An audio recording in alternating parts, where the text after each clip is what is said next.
మా ఇంటన్ గొలువుంటివమ్మ కవిత మాకందబంధమ్మ. మాకందబంధం మామిడి ఫలాల రసం, ఆమ్రఫల రసం ఎంత మధురంగా ఉంటుందో సరస్వతీ కటాక్షం ఆ కవిత్వం అంత మధురంగా ఉంటుంది.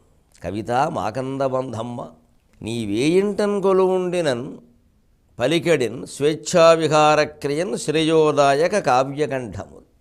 నువ్వు ఎక్కడుంటే అక్కడే మహాకవులు పుడతారు, మహాకావ్యాలు రాస్తారు. అవి విశ్వశ్రేయస్సును కూడా కాంక్షిస్తాయి. శ్రేయోదాయక కావ్యకంఠము.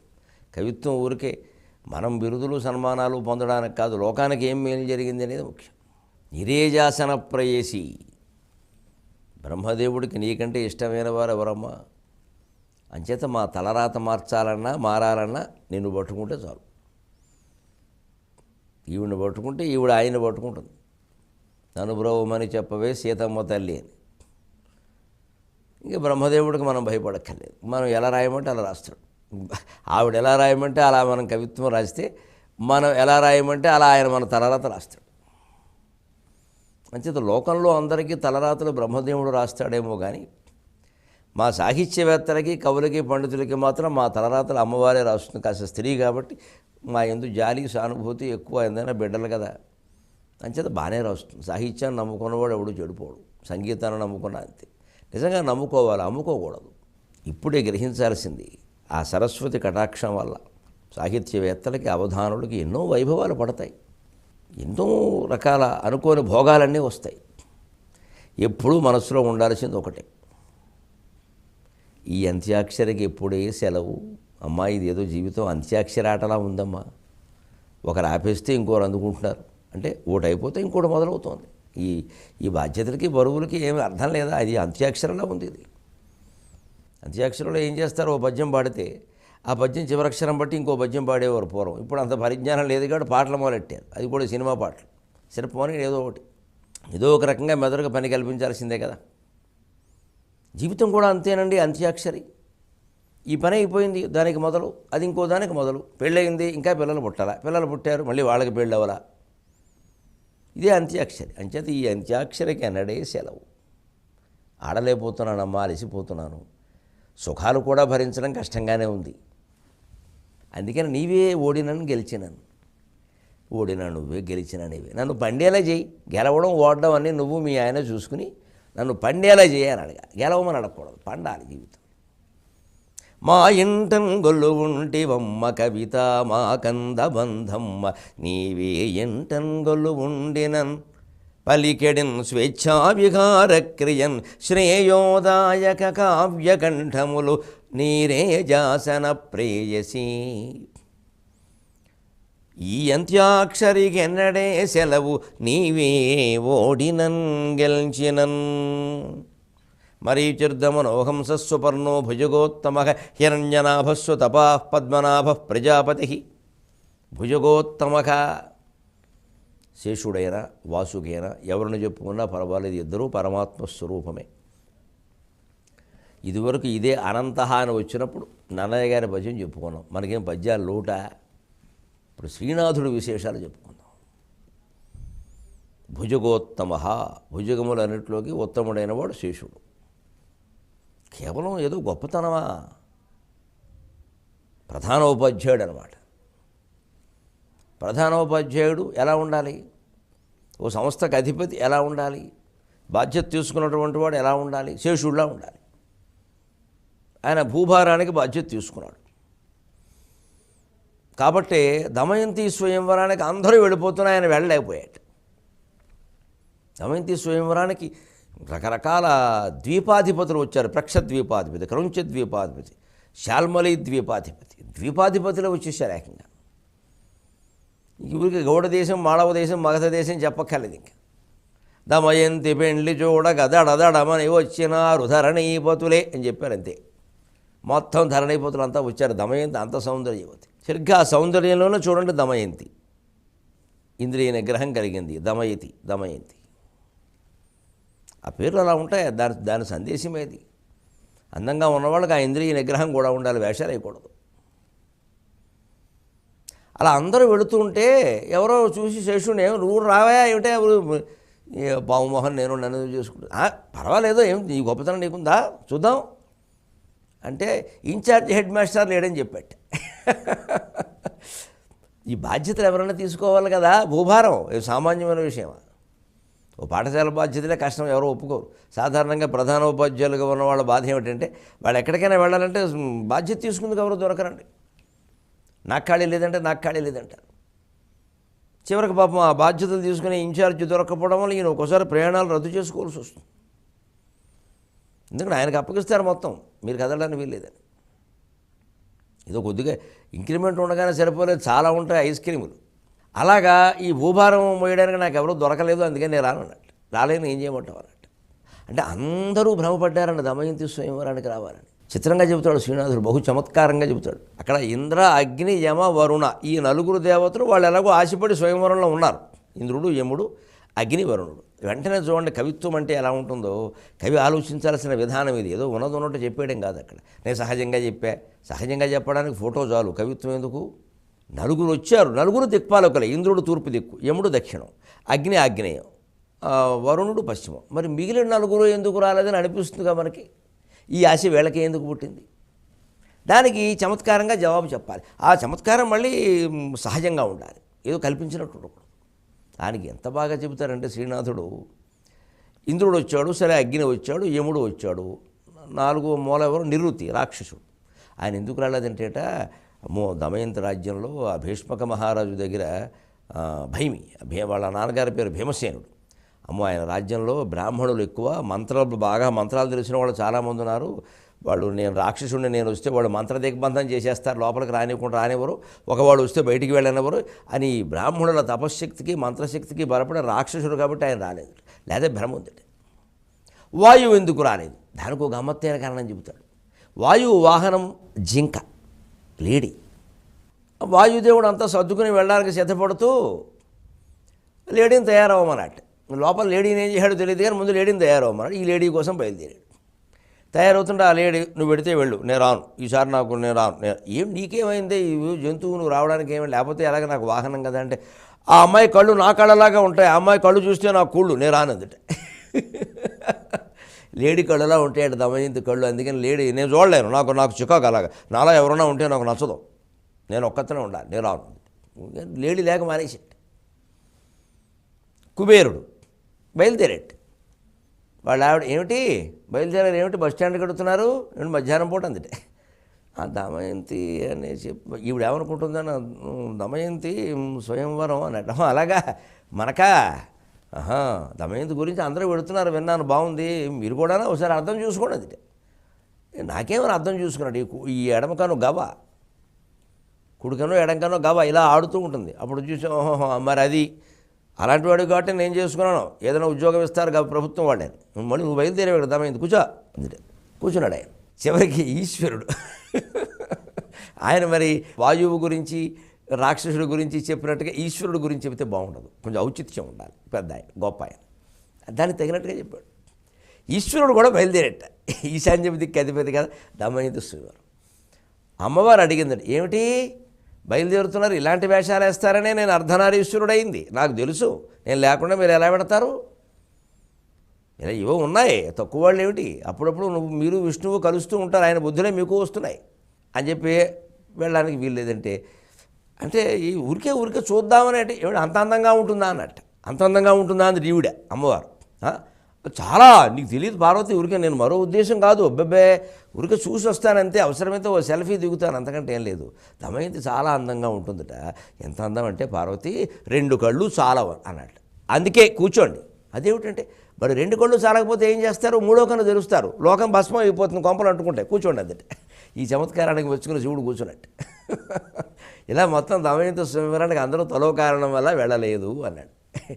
ఇది కవిత్వం అండి. తెలుగు కావ్యాలు ఇంత అందంగా ఉంటాయి. అసలు జీవితం ఎంత బాగుంటుంది, ఇలాంటి విషయాలు భార్యాభర్త కూర్చొని చెప్పుకుంటూ ఉంటే పిల్లలతో సహా వాళ్ళ పరిజ్ఞానం, రసజ్ఞత ఎంత బాగా పెరుగుతుంది. ఓ ఊహించే విధానం ఇదన్నమాట అని ఆ క్రియేటివిటీ అంటారు చూడండి. ఈవేళ చదువుకున్న విద్యార్థుల్లో చాలా తగ్గిపోయింది ఇది, ఎందుకంటే పట్టించేస్తున్నారు. ఆ సృజనాత్మకత పెరగాలి అంటే కావ్యాలు చదివించాలి, చదివిని చెప్పాలి. పూర్వం మాకు లెక్కల ఉపాధ్యాయులు సైన్స్ వాళ్ళు కూడా కావ్యాలు చెప్పేవారండి బాబు. ఇప్పుడు తెలుగు వాళ్ళే చెప్పట్లేదు. తెలుగు పండితులు లేరు, ఇప్పుడు తెలుగు మాస్టర్లు ఉన్నారు. తెలుగు మాస్టర్లే, పండితులు లేరు. రకరకాల కావ్యాల్లో చెప్పాలని ఇప్పుడు భుజగోత్తమ అన్నదానికి ఇవన్నీ అవసరమా? అక్కర్లేదు. కొన్ని శేషుడు ఒకటే చెబితే చాలు. ఎందుకు చెబుతున్నావు? ఒక తాపత్రయం, రసజ్ఞతా స్థాయి పెరగాలి. మొద్దు మనుషుల్లా బతకూడదు. ఊహించాలి సరదా కారణాలు. ఆ ఊహాశక్తి పెరిగితే జీవితం ఒక ఊహ, ఒక స్వప్నం హాయిగా ఉంటుంది. ఆ ఊహ మళ్ళీ ఔచిత్యంతో ఉండాలి. ఏదో గాలిలో ఊహించినట్టు ఉండకూడదు, ఏదో కారణం చెప్పకూడదు, సరిపోవాలి. మరీచిర్దమనోహంసస్సు పర్ణో భుజగోత్తమః హిరణ్యనాభస్సు తపాః పద్మనాభ ప్రజాపతి. ఈ భుజగోత్తమ అనే శబ్దం నుంచి ప్రధానంగా మనం నేర్చుకోవలసింది ఆదిశేషుడులాగే, ఆదిశేషుడు రూపంలో ఉన్నటువంటి శ్రీ మహావిష్ణువులాగే మన బాధ్యతలే మనకి ప్రధానం. అందుకోసం దమయంతి స్వయంవరం లాంటి ఆకర్షణలు ఎన్ని వచ్చినా ఆ బాధ్యతలను వదిలిపెట్టి వెళ్ళకూడదు. మదర్ తెరిస్సా ఈ సందర్భంలో చెప్పుకోవలసిన మాట.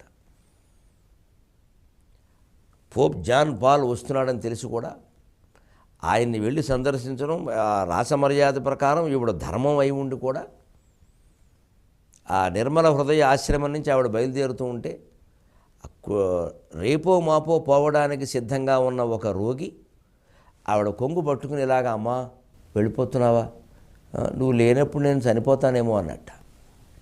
అంతే, మానేసిందండి ప్రయాణం. మహాసాధ్వి మానేసింది. పోనీ ఆయన ఏదైనా అంటే అనుకుంటే అనుకొని ఏవో ఈ పత్రికల వారు ఫోటోలు ఇవన్నీ పెద్దవాళ్ళని కలవడం ఇవన్నీ నాకు ముఖ్యం కాదు. అతను ఏం కోరాడు? నీ ప్రాణాలు నేను నిలబెట్టలేను, కానీ నేను లేనప్పుడు పోతానేమో అని బాధపడుతున్నావు అంతే కదా. నేను ఉన్నంత వరకు నీకు సేవ చేస్తానయ్యా, నీకు నేను ఆయుర్దాయం పోయలేను, కానీ ఉన్నంత వరకు సేవ చేస్తా అని ఉండిపోయిందండి. ఎంత నేర్చుకోవాలండి. అలాగా భూమిని పుట్టు మరొక్క భూమినా నన్ను రాశాను సాగర ఘోష కావ్యంలో. ఆవిడ భూమి మీద పుట్టిన మరో భూమి. ధాత్రిని పుట్టు మరొక్క ధాత్రికి దాది మదర్ తెరిస్సా. ధాత్రికి దాది, భూదేవికి ఆవిడ దాది. భూదేవిని ఆవిడే పెంచింది. ఆ వ్యక్తిత్వాలు అటువంటివి. ఏ మతమైతే, ఏ దేశమైతే, మనిషి మన విశాల భావన అలా ఉండాలి. అందుకని భుజగోత్తమగా దేవతల నుంచి మనం నేర్చుకోవలసింది ఊరికే ఆరాధించి మా కాలసర్పం దోషం తొలగిపోయేలా చెయ్యి అని 4 పువ్వులు తీసుకెళ్ళి నాగదేవత మీద పెట్టడం కాదు. వాళ్ళ మనం పనిచేస్తున్నామా? హరిశేషుడు అంత చాపల్యం ఉండి కూడా, అందరూ పిలుస్తున్నా కూడా తన బాధ్యత నిర్వహణకి మనిషి దొరక్క దమయంతి స్వయంవరానికి వెళ్ళలేదు అన్నారు. అంచేత మనం కూడా బాధ్యతల నిర్వహణే ముఖ్యంగా భావించాలి. మన విలాసాలు, యాత్రలు, తీర్థాలు అన్నీ తర్వాత విషయాలే. అవన్నీ ఖాళీగా ఉన్నప్పుడు చేసుకోవాల్సిన పనులు. హిరణ్యనాభక కళ్యాణి హిరణ్యమివ నాభి యస్య సహా. శరీరానికి మూలమైంది నాభి, అందుకే గరిమ నాభి అంటారు. అలాగే లోకాలన్నిటికీ మూలమైంది భూమండలం, అది హిరణ్య నాభి. కళ్యాణి నాభికి హిరణ్యం యస్య సహ. శోభాయమానేటువంటి సువర్ణం, ఆ బంగారపు గుడ్డు, తదండమభవద్ధైమం, తొట్టతొలిగా పుట్టినటువంటి గుడ్డు, అదే హిరణ్య నాభి, అదే హిరణ్య గర్భుడు. దానికి మూలమైన వాడే విష్ణువు. సరిగ్గా ఆ అండం ఆకారం చూస్తే శివలింగం, సృష్టికి మూలం. ఎన్ని సరిపోతున్నాయి? ఏ రూపంలో ఆరాధన చేసినా సరిపోయింది ఆ విషయం. కళ్యాణి హిరణ్యమివ నాభికి యస్య సహ. శుభప్రదమైనటువంటి మూలస్థానము కలిగినవాడు. హిరణ్యమివ, బంగారం వలె. అంతేకాదు భూమి నుంచి సహజంగా ప్రాదుర్భవించడం అనే అర్థం కూడా ఉంది హిరణ్య శబ్దానికి. అది హిరణ్యనాభక సుతపాహ, సుష్ఠు తప యస్య సహ సుతపాహ. గొప్ప తపస్సు కలిగినవాడు, మంచి తపస్సు కలిగినవాడు. ఏమిటా తపస్సు? మనం ఎందుకు చేయలేకపోతున్నాం? తపస్సు అంటే ఏమిటో, ఎలా చేయాలో నన్నెచూరుడు కుమార సంభవంలో చెప్పాడు. పార్వతీదేవి తపస్సు రూపంలో అమరగనింద్రియాళి విషయంబులతో విషయంబులన్నియున్ క్రమమున గాడ్పునందడచి గాడ్పును గూర్చి మనంబునందు సంయమమున తన్మనమ్మొనర ఆత్మునియందొడగూర్చి ఆత్మయోగమున చెలింపకున్న శివుగాంచ మనోజుడు తవ్వు దవ్వు దవ్వులన్. శివుడు తపస్సు రూపంలో చెప్పాడు, పార్వతి కాదు. మన్మధుడు శివుడికి తపోభంగం చేద్దామనే ఉద్దేశంతో బయలుదేరి వస్తున్నట్ట. వస్తూ తపస్సులో ఉన్న శివుడిని చూశాడు. ఎలా ఉన్నాడో చెప్పాడు. నన్ను చూడు. అమరగని ఇంద్రియాళి విషయంబులతో ఇంద్రియాలని విషయముల్లో లీనం చేశాట. విషయంబులన్నీయున్ క్రమమున గాడ్పునందడచి శబ్దస్పరిశ రూపరస గంధాలు, ఏవో శబ్దాలు, ఏవో రుచులు, ఏవో కోరికలు, ఏవో వస్తువులు ఉండబట్టే కోరికలు కలుగుతున్నాయి. ఆ ఇంద్రియ విషయాలు కనుక లేకపోతే ఇంద్రియాలు పనిచేయవండి, ఏముండదు. ఎడారిలో ఉన్నవాడికి ఏముంటాయి కోరికలు, ఏం దొరుకుతుంది కనుక ముందు బయటపడితే చాలంటాడు. అది ఒకటే కోరిక. జీవితంలో పెద్ద బంధం ఇక్కడే ఉంది. బాగా పేదవాళ్ళని మీరు చూడండి, 2 పూట్ల అన్నం దొరికితే చాలంటాడు. 2 పూట్ల అన్నం దొరికాక ఏం పడుకుందుకు మంచి సౌఖ్యం లేదంటాడు. దానికి ఏవో మంచాలు వచ్చాక ఏవో వర్షం వస్తే ఇబ్బందిగా ఉంది, మంచి ఇల్లు ఉండాలంటాడు. ఇల్లు ఉన్నాక ఒక ఇల్లాలు సరిపోదంటాడు. వస్తాయి ఇవన్నీ. మనం అంతా అలాగే తయారయ్యాం. మంచిది, పేదవాళ్ళని ఏదో బయటపడేస్తే ఏదో అవుతుంది అనుకోవద్దు. వాళ్ళు ఇంకా వేరే కోరికలు కోరుతారు. ఇప్పుడు పేదరికంలో ఉండి కూడా టీవీలు, సెల్ ఫోన్లు కోరుతున్నారు అన్నం కంటే ఎక్కువ. సమాజంలో గౌరవాలు కోరుతున్నారు. అన్నీ ఉంటాయండి. ఇంకా పోనీ ముందు తిండి లేనప్పుడు ఈ గౌరవం ఏమిటంటే, తిండి లేకపోతే పోతుందండి గౌరవం అండి. బాబోయ్, గౌరవం అంటే ఏదో ఆత్మగౌరవం అనుకుంటున్నారు. అహంకారం వచ్చేస్తుంది అక్కడ వాళ్ళు. పోనీ మన పనేదో మనం చేద్దామని కాదు. అక్కడే మనిషి ఆలోచించాలి. కోటీశ్వరుడైనా కోటికి లేనివాడైనా ఈ కోరికలు ఎన్ని తీరినా ఇంకా పై కోరికలు పుడుతూనే ఉంటాయి. ఎందుకంటే చుట్టూ వస్తువులు, విషయాలు ఉన్నంతకాలం ఇంద్రియాలు వాటికి లోనవుతాయి. లోనవ్వకుండా ఎలా ఉంటాయి? 4 రకాల ఏదో షాపింగ్ మనకు చూడండి, మామూలుగా ఏదో బయలుదేరుతాం ఒక చిన్న వస్తువు కోసం. అక్కడికి వెళ్ళాక అవన్నీ చూశాక ఏమిటో ఇవన్నీ ఇంట్లో లేవు. అవన్నీ లేకపోతే మన ఇంట్లో ఉండాలా? గజేంద్రుడికి చెరువు చూడగానే దాహం వేసింది, అలాగే ఉంటుంది. ఇదే అందుకని ఆ విషయముల్ని అన్నియున్ మనంబునందు, ఆ విషయాల్ని మనస్సులోనే అట్టిపెట్టేయాలి, బయటికి రానివ్వకూడదు. విషయం అంటే ఈ శబ్దస్పర్శాలు ఇవన్నీ తీరుతూనే ఉంటాయి, ఎన్ని తీరినా ఉంటూనే ఉంటాయి. సోక్రటీసు భార్య ఉదాహరణ. వాళ్ళిద్దరూ బజార్కి వెళ్ళారు. ఈయనకి సరిగ్గా విరుద్ధం ఆవిడ. ఈయన తత్వవేత్త, ఆవిడ ఈయన మనస్తత్వవేత్త. ఆ వస్తువులన్నీ చూసింది, ఏవో గిన్నెలు, గరిటెలు, బట్టలు చాలా కనపడతాయి. ఏమిటో ఇన్ని ఉన్నాయి ఇక్కడ, ఇవి ఏమీ లేకుండా సంసారం గడిపేస్తున్నాం, దరిద్రపు సంసారం. అందుకే ఆయన అన్నట్ట, నాకు అదే అర్థం కావట్లేదు, ఇన్ని లేకపోయినా సంసారం ఎలా గడిపేస్తున్నాం, ఆశ్చర్యంగా ఆనందంగా ఉందన్నట్టు. ఇదే దృష్టి. ఇవేమీ లేకుండా మనం గడిపేస్తున్నాం, వాడు బాధపడుతుంది. ఇవేమీ లేకపోవడం వల్లే మనం ఆనందంగా ఉన్నామని ఆయన సంతోషిస్తున్నాడు. ఇప్పుడు జీవితం మన దృష్టిని బట్టి ఉంటుంది, వస్తువులను బట్టి ఉండదు. సృష్టి ప్రధానంగా అది మన దృష్టి ప్రధానం. అంచేది ఈ విషయాలని గాడ్పనందడిచి, ఈ విషయాల మీద మనస్సు పడుతూ ఉంటుంది కదండి. మనస్సును ఏం చేయాలి? ప్రాణవాయువుకి లంకి పెట్టాలి. ఎందుకంటే ప్రాణం చెలిస్తూ ఉండబట్టే మనస్సు చెలిస్తుంది. కాబట్టి కోమాలో వెళ్ళిపోయిన వాడికి మనస్సు ఉండకపోయినా, మెదడు పని చేయకపోయినా, ఎవరిని గుర్తుపట్టనే స్థితిలో ఉన్నా డాక్టర్లు వదిలిపెట్టరు, చనిపోయాడని చెప్పరు. Medically dead, not physically dead అంటారు, అట్టిపెట్టవలసిందే అంటారు. అదే నాడి ఆగిపోతే, శ్వాస ఆగిపోతే, ఈసీజీ పెట్టినా కానీ గీతలు ఏమీ రాకపోతే అయిపోయింది, ఇంకా గీత మారింది తీసేయండి అంటారు. అంచేత మనస్సుకు మూలం ప్రాణం. ఆ ప్రాణచలనం ఉన్నంతకాలం మనస్సు ఉంటుంది. అంచేత ప్రాణం మీదే దృష్టి పెట్టాలి. ప్రాణవాయువును కనుక ప్రాణాయామం ద్వారా నిలబెట్టగలిగితే కుంభకం ద్వారా మనస్సు ఆగుతుంది. అమరగనింద్రియాళి విషయంబులతో విషయంబులన్నయున్ క్రమమున గాడ్పునందడచి, గాడ్పును గుర్చి మనంబునందు సంయమమున తన్మనంబొనర ఆత్ముని ఎందొడగూర్చి. మరి ఆ ప్రాణవాయువుని నిలబెట్టడం, మనస్సును లయం చేయడం ఎలాగా? ఆత్మయందే దృష్టి పెట్టి ఏదో ఒక నామాన్ని పట్టుకుని అలాగే స్మరిస్తూ ఆ మనస్సుకి ఏకాగ్రత ముందు అలవాటు చేసి, లోకాగ్రత మించి ఏకాగ్రతలోకి మార్చి, ఆ ఏకాగ్రత మించి నిరగ్రతలోకి మార్చాలి. ఏదీ లక్ష్యం ఉండద్దు, దేని మీద దృష్టి ఉండద్దు, అలా ఉండిపోవాలి. అదే ఆత్ముని ఎందొడగూర్చి ఆత్మయోగమున చెలింపకున్న శివుగాంచ మనోజుడు దవ్వులను. అటువంటి ఆత్మయోగంలో ఉన్నటువంటి మన్మధుడును చూసి, శివుణ్ణి చూసి మన్మధుడు దూరం నుంచే భయపడ్డాడు. పద్మనాభక సుతపాహల అంటే పద్మనాభక, హృదయ పద్మం అనే నాభి యందు ఉండేవాడు, అందుకే పద్మనాభక అన్నారు. మనం హృదయం ఒక పద్మం అనుకుంటే దాని మధ్యస్థానంలో ఉండేవాడే శ్రీ మహావిష్ణువు, అదే భగవంతుడు. అందుకే ఇక్కడ మనం ఇలా ఏ మాల ధరించినా ఈ పథకం ఇక్కడికి వచ్చారో, హృదయ మధ్య భాగంలోకి వచ్చారో చూసుకుంటాం. హృదయ మధ్య భాగం అంటే ఇది, ఇక్కడ ఉండేది కేవలం ఛాతి, ఇక్కడ ఉండేది హృదయం. ప్రజాపతికి ప్రజానాం పిత అన్నారు. మొత్తం సమస్త జీవరాశికి తండ్రి ఆయనే. అహం బీజప్రదః పితా తాసాం బ్రహ్మ మహద్యోని అహం బీజప్రదః పితా అంటాడు భగవద్గీతలో. మొత్తం అన్ని జీవరాశులకి బ్రహ్మ, అవ్యక్త బ్రహ్మ పదార్థం అనేది ఉందే ప్రకృతి, అది మహద్యోని, గొప్ప జన్మస్థానం, గర్భం.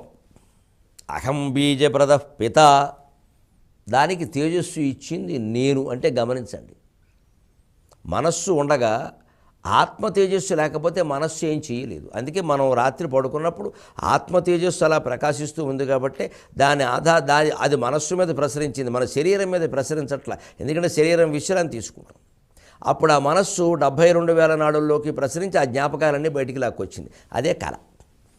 సరిగ్గా భగవంతుడికి ఇంతకుముందు జరిగిపోయిన సృష్టి, అప్పటి జీవులు, అప్పుడు కర్మఫలాలు, ఇవన్నీ ఆ జ్ఞాపకం రూపంలో రావడమే, అది మళ్ళీ తిరగడమే ఈ సృష్టి. పరమాత్ముడు కన్న కలలు ప్రపంచములు. ఇది ప్రజాపతి, ప్రజానాం పిత.